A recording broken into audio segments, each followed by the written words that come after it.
Hello there, and welcome to the start of my 2022 garden season. Right now, you're seeing video taken over the Easter weekend where I dragged my husband to the local nursery to ogle plants, buy a few things, and have some amazing treats from the cafe. As you can see, the weather wasn't amazing. The humidity was high, and we even got sprinkled on a few times. But the flowers were in bloom and the bees were loving it. More on them later. Right now, you're seeing what the edible corner of the nursery was looking like. It had been pretty well picked over, but I was still able to get most of the things I was looking for. Unfortunately, it seemed like a lot of the nursery had moved on from spring plants already, which meant I was out of luck for perpetual spinach and bell peppers. Thankfully, there's still time for me to grow them from seed, so that's exactly what I'm going to do.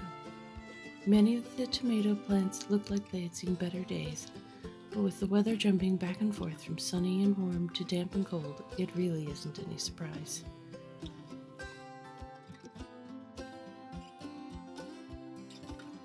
Here are those amazing treats I mentioned previously.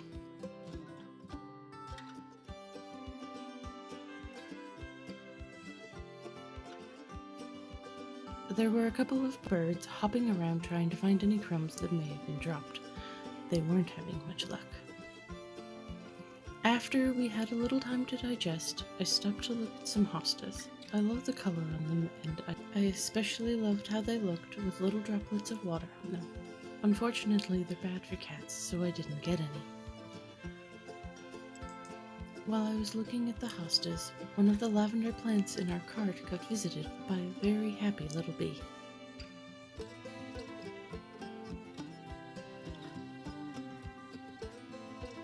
Even though I don't have the space for them, I stopped to take a look at some of the gorgeous trees they were selling. They give an amazing pop of color in a sea of mostly green, and some of them even had flowers blooming already.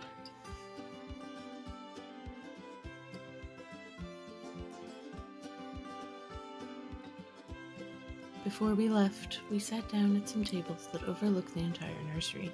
I was thankful for the weather being a bit poor, since it kept us cool and kept them from being very busy.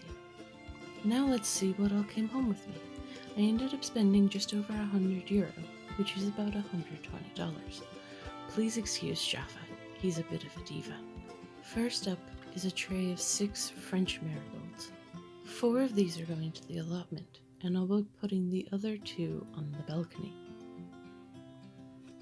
This is a compact purple vein petunia, which wasn't on my list, but I have a hard time saying no to purple flowers.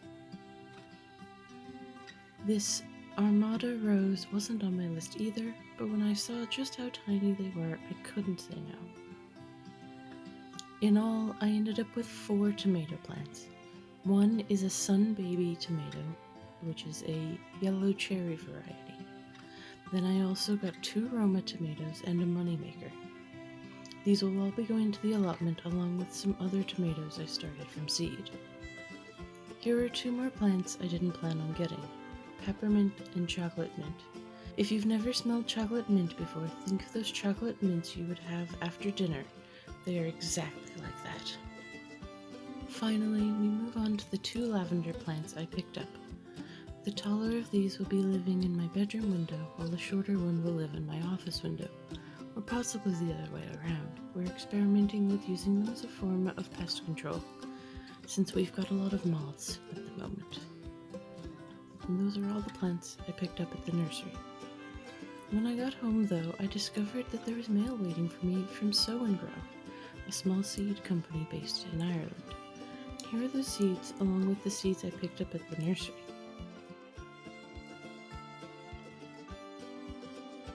Inside, they give you a complimentary small pouch of wildflower seeds.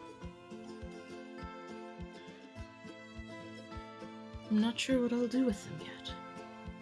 First up, I got some Nigella di Damasco. I'll be growing these in the allotment and on the balcony.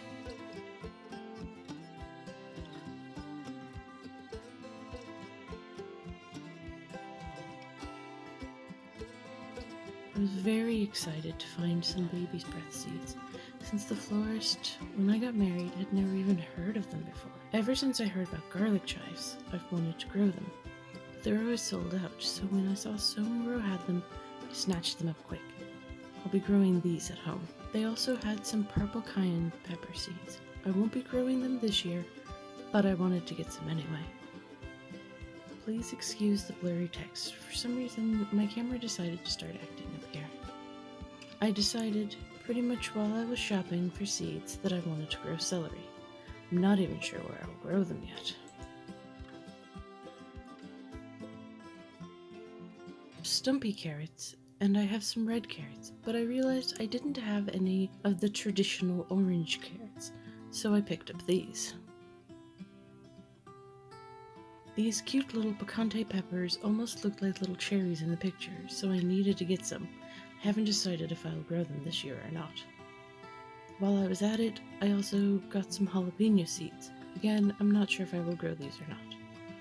Then, while I was shopping, I saw these cute, delicately colored poppies that I just couldn't say no to. I'm growing them on the balcony this year.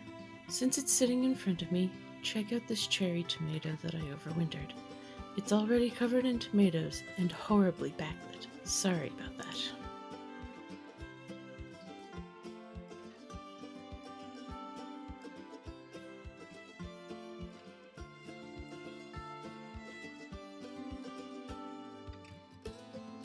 On Easter Sunday, we headed down to the allotment to get some work done.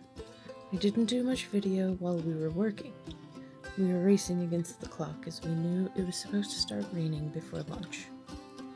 Just as we were getting ready to leave, it did start raining fairly decently.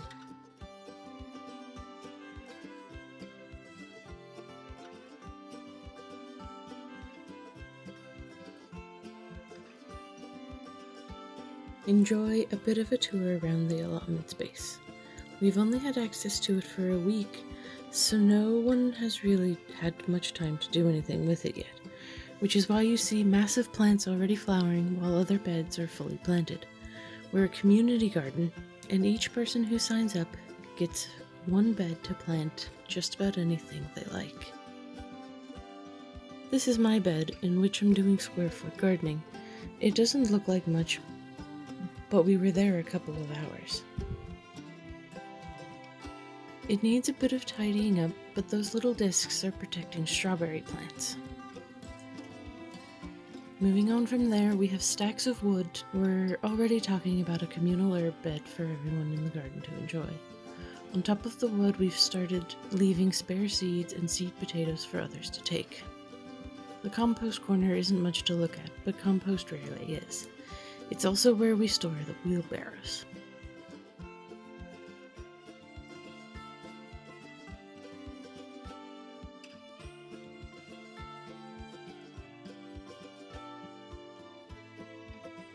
I'm not sure what this plant is, but the leaves on it are massive. Here's my hand for scale. Sorry, no bananas.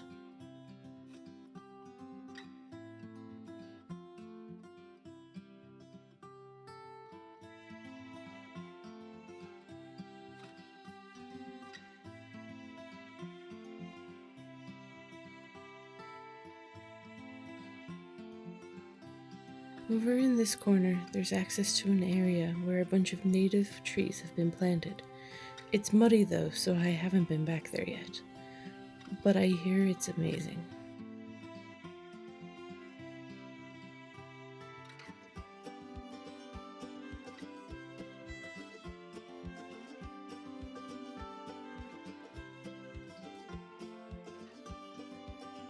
Here are some more of the beds. Some of them have nets to protect the brassicas and other plants from getting visited by the birds who love to explore the garden.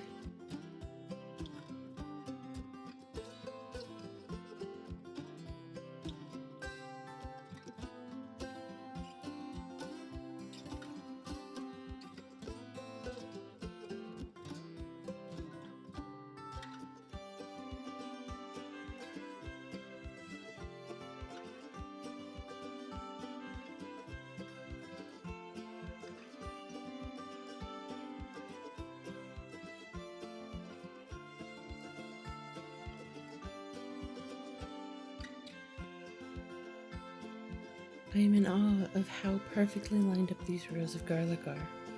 If measuring tape wasn't used in creating them, I would be shocked. Here's one of the local robins checking out my bed and its freshly disturbed soil. I saw a ton of worms in my bed, so I imagine that the birds will be very happy.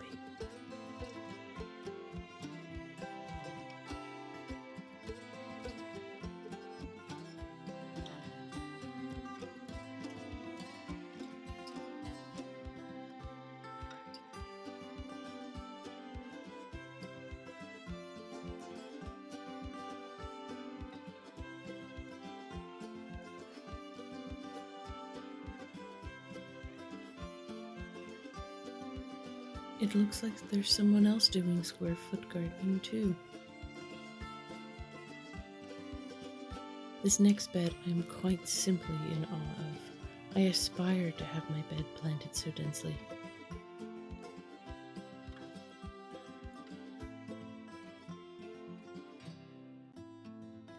You can't see it, but there's an artichoke in there.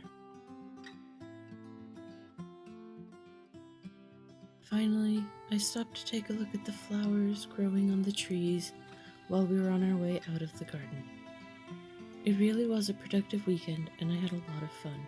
I hope you'll come back again for more updates on the garden, the allotment, and my adventures in Ireland. Thanks for watching.